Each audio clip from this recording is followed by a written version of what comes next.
Miring Pengadilan Negeri Jakarta dengan Ilham sebagai terdakwa akan segera dimulai. Majelis Hakim memasuki ruang sidang, hadirin dimohon berdiri.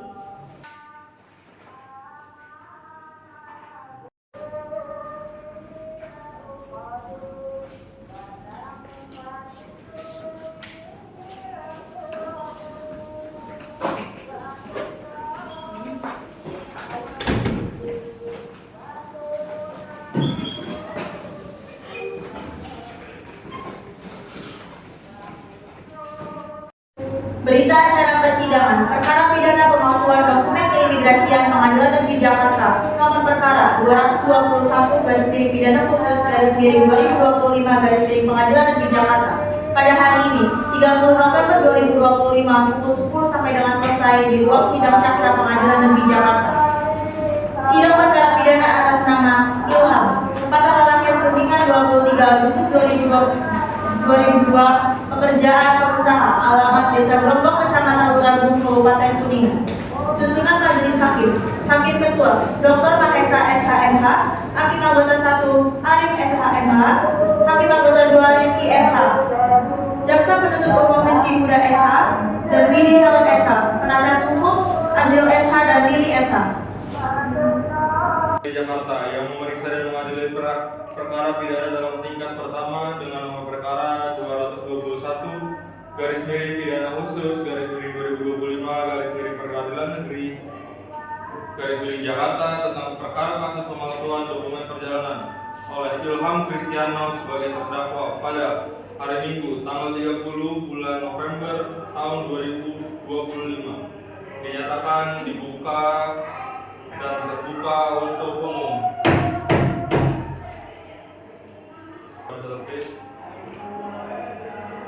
Perhatian semuanya, sidang akan dimulai. Sebelumnya saya akan kembali, Majelis Hakim memerintahkan bagi pengunjung persidangan untuk menghormati dan menaati tata tertib persidangan. Majelis Hakim juga memerintahkan kepada pengunjung persidangan untuk menonaktifkan alat komunikasi serta alat elektronik lainnya selama jalannya persidangan. Dan bagi awak media yang ingin mengambil gambar maupun merekam persidangan, majelis mempersilahkan, namun jangan sampai mengganggu jalannya persidangan hari ini. Bisa dipahami semuanya? Panitia bacakan identitas terdakwa. Ilham, umur 22 tahun, NIK 3273051090009. Pekerjaan pengusaha, alamat Desa Grombong, Kecamatan Luragung, Kabupaten Kuningan.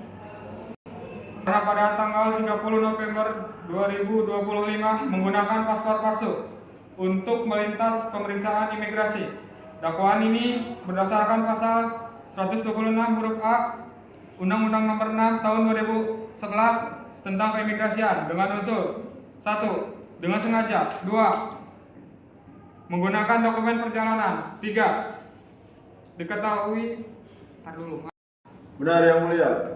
Baik, agenda selanjutnya adalah dengan ini penuntut umum mendakwa terdakwa karena pada tanggal 30 November 2025 menggunakan paspor palsu untuk melintasi pemeriksaan imigrasi.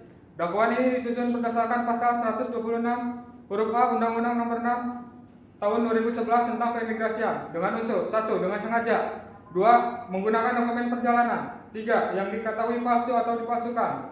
Dakwaan ini disusun secara cermat, jelas, dan lengkap memenuhi ketentuan KUHP. Terdakwa Mengerti Yang Mulia. agenda selanjutnya adalah pembacaan eksepsi. Izinkan kami membacakan nota keberatan eksepsi atas surat dakwaan jaksa penuntut umum.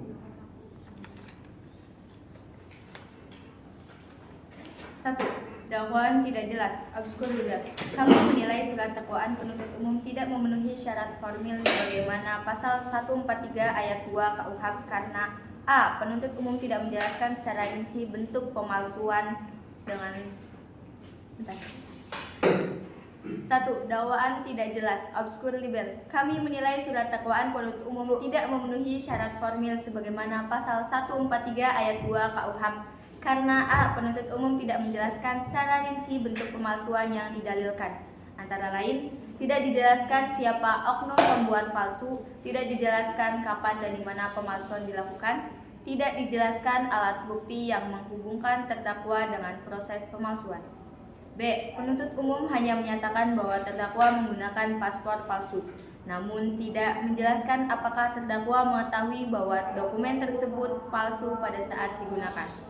Yang kedua, dakwaan campuran. Penuntut umum menggabungkan dakwaan pasal keimigrasian dan pasal KUHP tanpa penjelasan hubungan perbuatan sehingga menyulitkan terdakwa membela diri. Secara formil, kami memohon agar dakwaan dinyatakan batal demi hukum. Demikian eksepsi kami, Yang Mulia. Baik, terima kasih. Agenda selanjutnya adalah pemeriksaan saksi-saksi. Untuk saksi disilakan memasuki ruangan.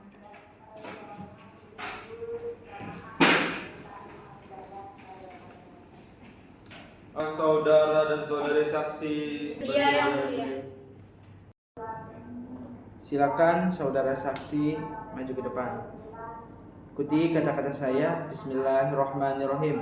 Bismillahirrahmanirrahim. Demi Allah saya bersumpah Demi Allah saya bersumpah bahwa saya akan menerangkan hal yang sebenarnya menerangkan hal yang sebenarnya dan tidak lain daripada yang sebenarnya. Perlu saya ingatkan bahwa saudara harus memberikan keterangan sesuai dengan yang Anda lihat, dengar, dan alami sendiri. Jika tidak, saudara dapat dikenakan sanksi pidana berupa pemberatan keterangan palsu. Saudara dapat dipidana selama-lamanya 7 tahun. Bagaimana diatur dalam pasal 242 KUHP. Saudara bisa mengerti? Mengerti yang dulu video ini. Saudara Mengerti Yang Mulia. baik, terima kasih kepada para saksi. Silakan duduk kembali.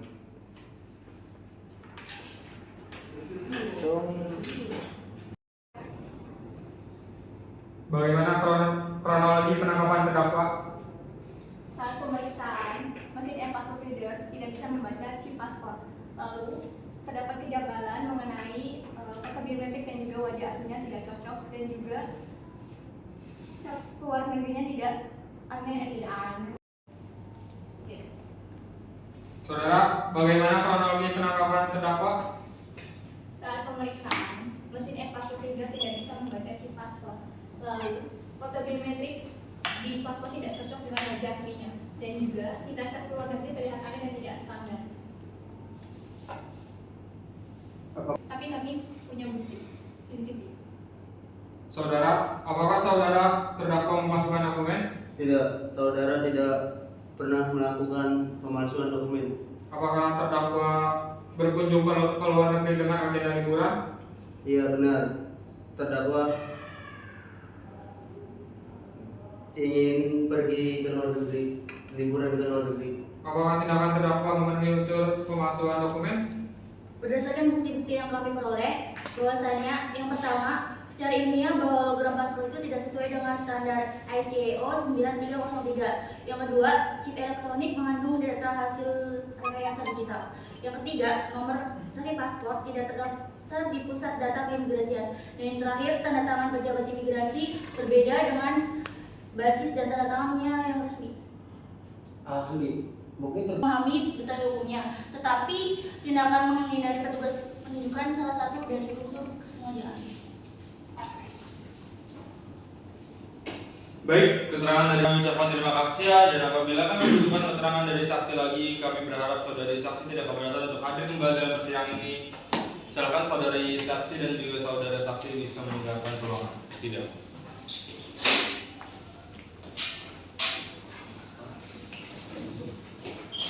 Selanjutnya adalah pemeriksaan bukti. Yang Mulia Majelis Hakim yang terhormat, ini adalah bukti yang kami dapatkan. Yang pertama itu adalah paspor palsu yang atas nama Ilham Fikiano.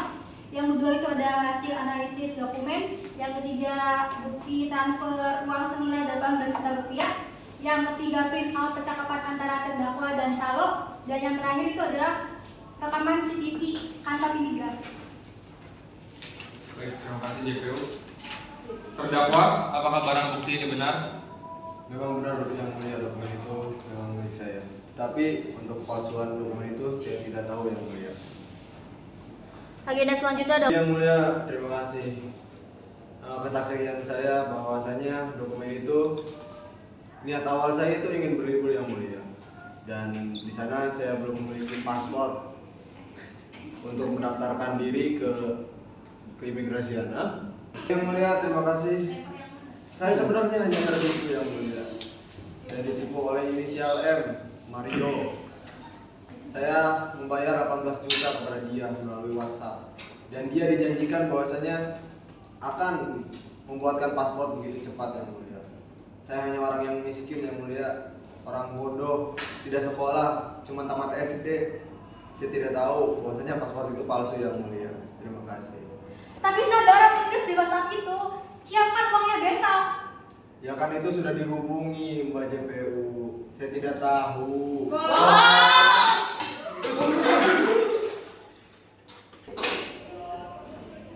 Agenda selanjutnya adalah pembacaan tuntutan jaksa penuntut umum.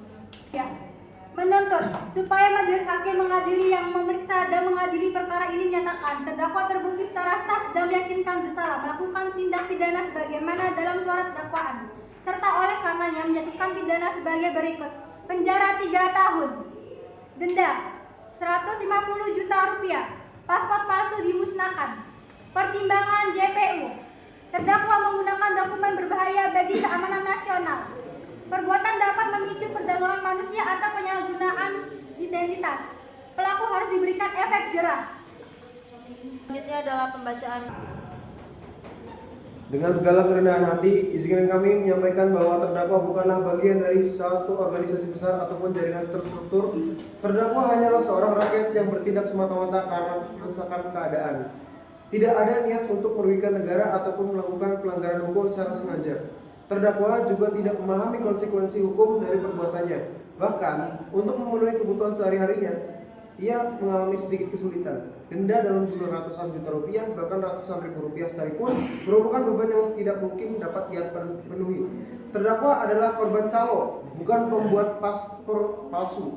Terdakwa berasal dari keluarga miskin dan berniat berlibur. Tidak ada bukti terdakwa memiliki kemampuan membuat paspor palsu. Memohon keringanan hukuman.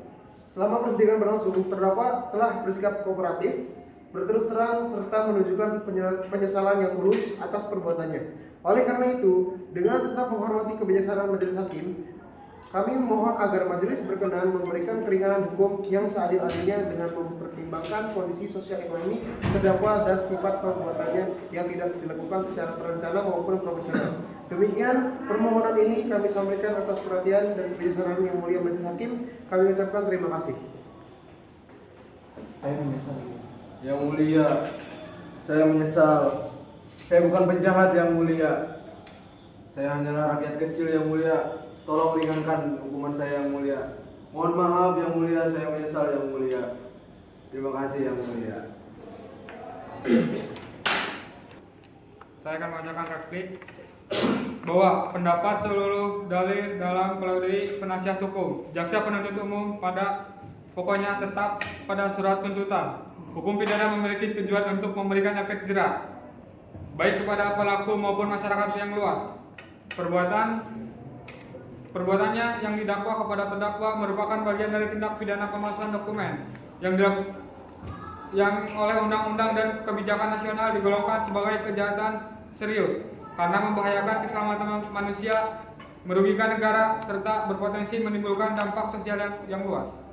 Adapun terdakwa hanyalah pelaku kecil, tidak menghapus sifat melawan hukum dari perbuatannya, dan tidak pula mengurangi kewajiban negara untuk menegakkan hukum secara tegas. Oleh karena itu, jaksa penuntut umum memohon kepada majelis hakim agar mengabaikan dalil pembelaan dan mengabulkan tuntutan sebagaimana telah diajukan. Bahwa terhadap replik jaksa penuntut umum, penasihat hukum tetap pada seluruh dalil dalam pledoi. Penasihat hukum memahami tujuan pemidanaan termasuk memberikan efek jerah, namun menegaskan bahwa penerapan efek jerah tidak selayaknya dibebankan secara penuh kepada pelaku kecil yang tidak memiliki peran signifikan dalam struktur kejahatan. Terdakwa bukan bagian dari organisasi besar, tidak memiliki kendali, dan hanya bertindak karena keterbatasan ekonomi serta ketidaktahuan. Oleh karena itu, menjatuhkan pidana berat kepada terdakwa tidak akan menyentuh aktor intelektual, atau jaringan yang memperoleh keuntungan terbesar dari tindak pidana tersebut. Justru pemidanaan yang proporsional dan mempertimbangkan kondisi sosial ekonomi terdakwa lebih sejalan dengan asas keadilan. Dengan demikian, penasehat hukum memohon kepada majelis hakim agar mempertimbangkan keadaan terdakwa secara objektif dan memberikan hukuman yang seringan-ringannya, serta tidak merta membebankan tujuan efek jera kepada individu yang perannya sangat kecil dalam rangkaian kejahatan tersebut. Terima kasih Yang Mulia. Pembacaan putusan hakim ketua.